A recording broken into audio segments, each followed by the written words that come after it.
To Copa All right. America. Copa America. Tonight, Canada came out the gate swinging. I don't know, man. They were controlling the ball for a little while. I thought good things were about to happen. They were trying. And then they got We're Red Bull. Look, man, we're probably gonna see like a Uruguay Argentina final. I'm just gonna call it out. By the way, they did what I called for America to do. I said, hey, why doesn't America meet Argentina later in the knockouts or the semifinal? Instead, it's Canada, and it was a fun little bout. For a little while, till that second goal. The second goal was the dagger. You got Uruguay. Uruguay, Bielsa's like one of those head coaches that, man, the man could coach. I don't know. Uruguay seems to be just playing too physical and not playing. They're not the favorites right now against Colombia. I kind of feel like Colombia's going to get their number on this one. I predicted in an earlier episode that Uruguay was going to the final, but honestly, I'm feeling like Colombia is going to do it. I'm now kind of curious to see how the path for Uruguay. I think Uruguay had a tough path. They always because Colombia had to beat Brazil. Uruguay had to beat USA. No, they had to beat Panama. Yeah, I think Colombia USA wasn't that good. Yeah, Colombia beat Brazil. Which, how do we feel about Brazil? Are we living in a world where the Brazil wasn't Uruguay the one that beat Brazil? You're right. That's my bad. So and they're playing a man down. But not for most of the game. But not for most of the game, but against Brazil. Brazil without Neymar is ballless. They might as well be eunuchs. Well, are we living through an era of just a down Brazil, and then maybe like in 10 years they're again win like 3 World Cups in a row, are they going to bounce back by 2026? What do we think? I have a feeling America does better than Brazil going forward. But I just want to make this a disclaimer. I don't agree with that, so please don't hate on me on the comments. Brazil's players have been great, but dude, there's going to be a certain point where some of these nations, they just fall off. Yeah, there's down years, man. Look, England missed the '94 World Cup. That was weird. That was real weird. Italy missed a bunch of World Cups. Well, here's the thing. I also feel like I was talking out of my ass a little bit. Brazil does not miss a World Cup. Yeah, well, do we live in an era where Brazil is just an also ran and not like Brazil at its worst will be like average. Like there still will be a team that will upset you. But Brazil will at worst be a top 3 South American nation. I mean, I agree with that. It's never been the same. They'll never be lower than top 3, right? I mean, maybe they are third right now. So you got Argentina, Brazil, Uruguay. You could Uruguay, Colombia. I mean,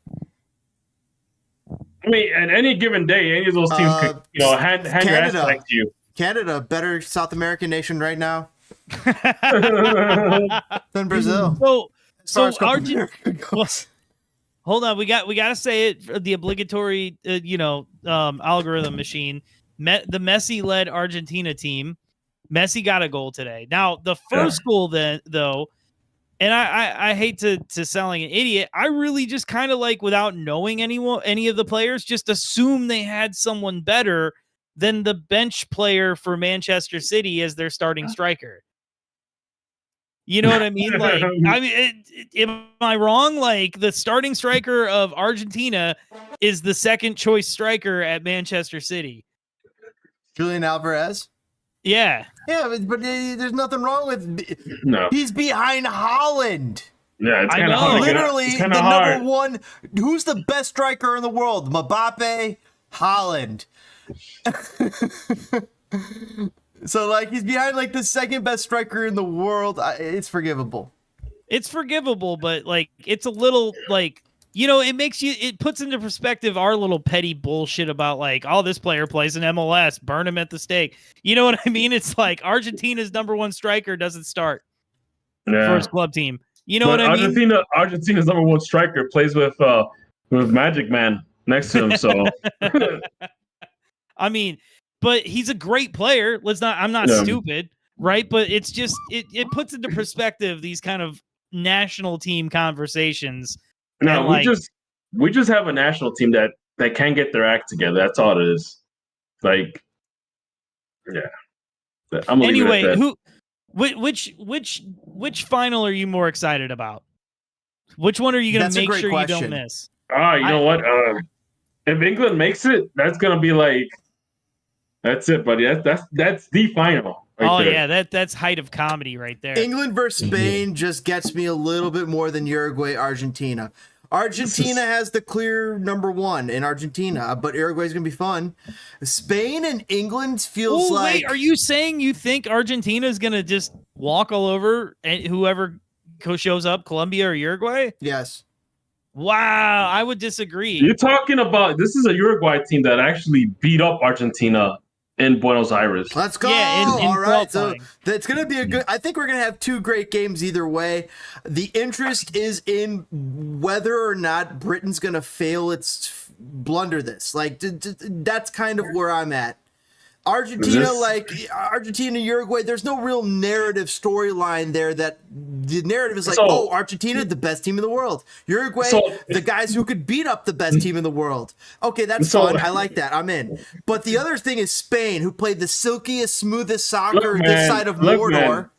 And England, who they got the tea and they're like doing no. Hold on. And then they land up right side up and they're like, all right. Spain and England have had history way before America was even born. What, the Spanish Armada? Yeah. Before that, man. Yeah, they have history. No one suspects the Spanish Inquisition. They have like a 1,000-year history together. I'm sure that's going to play a part. Well, I mean, I'm kind of Team Chaos, man. I'm more excited about the Copa final, but I will watch any final. You don't want to see England. You don't want to see England just stumble in the final. Oh, I want to see England lose on penalties. That's kind of what I want to see out of life. Man, I want England to beat Netherlands, and I want them to lose on penalties. That would be the perfect comedy, Euro finale for me. That's comedy, actually. Right? I'm rooting for Spain. Fuck England. James is mad. He thought all 1776 on it. I know, and man. was like, fuck England. Man, your great grandfather's probably rolling in the grave right now. What? James is Slavic, right? Polish. No, you're Polish. No, but I got love for the English though, because I got connections. I got connections to the English Navy. So you know what? All right, go England. I love that's how he's making his decisions. All right. I don't know. I just don't like. I kind of just want Spain. I don't know. You know what? England doesn't deserve it. That's the thing. Well, hold on. The nation maybe, but the players no, or the way that's been played no. Okay, well that's the thing though. If they stumble and they stumble to a Euro Cup, oh man, that'd be so great. It would be great. We're not going to hear the end of that. You know that, right? Until the final kick of the 2026 World Cup, we are not going to hear the fucking end of that. To be honest, it would be great because it would shut up those English people. Because every time they go in a tournament now, they're going to be like, well, every time they're sucking dick and they're just kind of easing on, they're like, well, this kind of reminds me of that 10 Euros 2024 when we won that, right? And so maybe they won't shut up. They won't shut up on 1966. So there you go. Wait, what happened then? Anyway.